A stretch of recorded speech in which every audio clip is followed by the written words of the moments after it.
Hi friends, YouTube YouTube ప్రేక్షకులకు నాకు చిన్న మనవి. అందరం బాగుండాలి, సంతోషంగా ఉండాలి.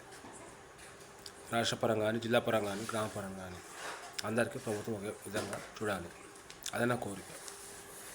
రాష్ట్రాల వారీగా, గ్రామాల వారీగా, జిల్లాల వారీగా యథావిధిగా అందరినీ ఒక విషయపూరితంగా గమనించాలి. ప్రభుత్వం అంటే కన్నతల్లి లాంటిది. అలాంటి ప్రభుత్వం మనం పట్టించుకోకుంటే వేరే ప్రత్యేకంగా దేవుడు మనకు దిగి రాడు. ప్రభుత్వమే దేవుడు ఒక చేదోడు వాదుడు అందించండి. ప్రభుత్వం ఉంది ఇప్పుడు. ఆ ప్రభుత్వం మనం కాపాడుకోవాలి.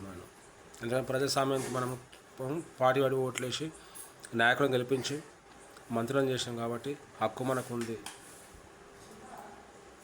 ఒక విషయపూరితంగా చూస్తే మాత్రం నాకు కొన్ని విషయాల కొన్ని సందర్భాల్లో సాంఘిక పరంగా social meaning for me because try to understand మీ ఒక విషయాన్ని వినియోగిస్తున్నా మీకు.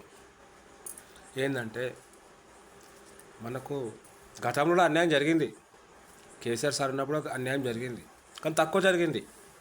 100%లో 15% మాకు 25% జరిగింది. కానీ ఇప్పుడు కాంగ్రెస్ ప్రభుత్వం వచ్చింది, 9 మాసాలు అవుతుంది. రేవంత్ రెడ్డి సార్ గారు సీఎంగా బాధ్యతలు స్వీకరించి మనకు ఒకటే డిఎస్సికి టీటీసీకి మేలు ఇవ్వాలి సార్.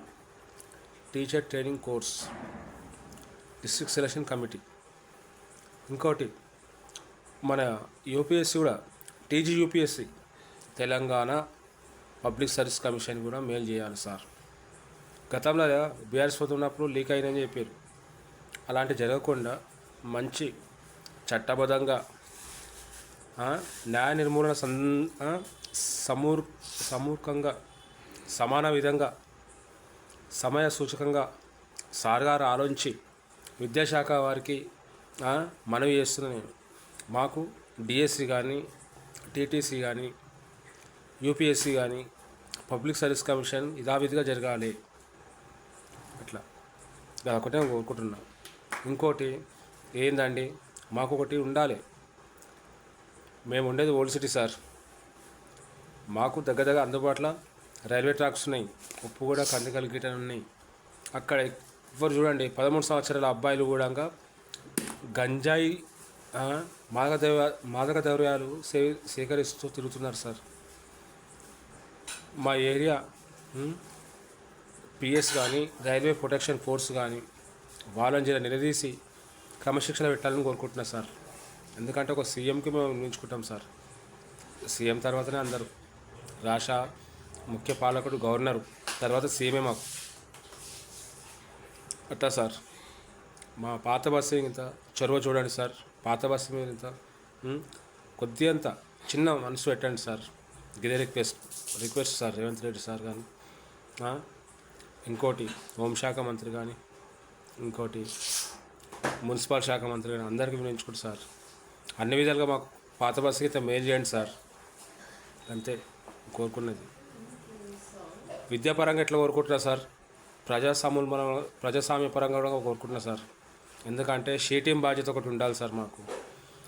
అమ్మాయిలు కాలేజీకి వెళ్ళొస్తుంటారు సార్, స్కూల్కి వెళ్ళొస్తుంటారు. కొన్ని సందర్భాలలో ఒక ఇంటికి వెళ్తారు, మా ఇంటి నుంచి వేరే ఇంటికి వెళ్తారు. పిన్ని అని వెళ్తారు, మమ్మీ అని వెళ్తారు, అత్తమ్మ వెళ్తారు సార్.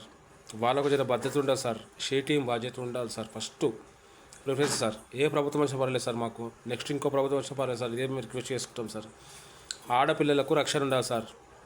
ఫస్ట్ మేము కోరుకునేది ఒకటి, అమ్మాయిలకు రక్షణ ఉండాలి. సేఫ్ ఫర్ షీ టీము ఎంత మంచిగా ఉంటుందో మంచి సార్. షీ టీంకు బాధ్యత మంచిగా ఉంటుంది సార్. ఒకటే కోరుకుంటున్నాం. ఒక శ్రీమూర్తి మంచిగా ఉంటే 10 మంది మనుషులు మారుతారు సార్. ఒక తల్లి ఉంది, తల్లి పరంగా మారిన మనుషులు ఉన్నారు. ఒక అక్క చెప్పిన విధానంగా నడుచుకొని మారిన మనుషులు ఉన్నారు. ఒక కూతురు పెట్టినాక కూడా మారిన తండ్రులు ఉన్నారు సార్. వ్యవస్థ ఇది ప్రజాస్వామ్య వ్యవస్థ సార్. ఇలా ఆడ మనుషులకు ప్రత్యేక హోదా ఇవ్వాలి మనం. మీరు ఎట్లా అంటారో పాలమూరుకు ప్రత్యేక హోదా కావాలని మేము కూడా సార్, మేము పాత బస్సులు అంటలేదు సార్. తెలంగాణ రాష్ట్రపరంగా దేశపరంగా అమ్మాయిలకు ఒక చట్టబద్ధత ఉండాలి, ఒక సేఫ్ ఉండాలి, ఒక నమ్మకం ఉండాలి సార్. ఎందుకంటే అడుగడుగున చీడపురుగులు ఎక్కువయ్యారు సార్ సమాజంలో. అలాంటి సంఘటన జరగద్దు. Safe for the girl, safe for she, safe for మా. ఈ మూడు ప్రధానమంత్రి అన్నాడు మోడీ సార్. ఏమన్నాడు? లడ్కీ పడావ్ లడ్కీ అట్లనే బేటీ బచావ్, లడ్కీ పడావ్ బేటీ బచావ్ అన్నాడు చూడు ప్రధానమంత్రి. అదే విషయ పరంగా చెప్తున్నాను నేను. అమ్మాయిలకు ఎంత మనము ఇస్తామో, రక్షణ ఎంత కల్పిస్తామో అంత సేఫ్టీ ఉంటుంది సార్. మన స్టేట్ అంతా మంచిగా ఉంటుంది, మనం అంత సేఫ్ ఉంటాం సార్. ఎందుకంటే ఒక తల్లి లేని మనం కొడుకులేం సార్. గది ఒకటి గమనించి షీటింగ్ బాధ్యత మంచిగా పెట్టండి సార్. అది నేను కోరుకుంటున్నా sir. I'm Rajesh Botipalli sir. అమ్మ, చెల్లెళ్ళారా, తల్లులారా, అక్కల్లారా, మీ అందరి గురించి ఒక రిక్వెస్ట్ పెట్టుకున్నా. మీరు కూడా మీతో సాయం చేయండి. ప్రభుత్వాన్ని అడగండి, మీరు నిలదీసి. మీరుగా ఓట్లు వేసారు, మీరుగా మేజర్స్ ఉన్నారు, ఓటేసిన వాళ్ళు, చదువుకునే విద్యార్థులు ఉన్నారు, నా కూతురు లాంటి వాళ్ళు ఉన్నారు, నా చెల్లెలు లాంటి వాళ్ళు ఉన్నారు, నా అక్కల లాంటి వాళ్ళు. మీరు కూడా సమాజపరంగా స్టేట్మెంట్ ఇచ్చావు, ధైర్యం ఉంది, ఇవ్వండి. ఎందుకంటే మీరు మంచుకుంటే మేము మంచుకుంటాం తల్లి. అట్లా. Okay, bye friends.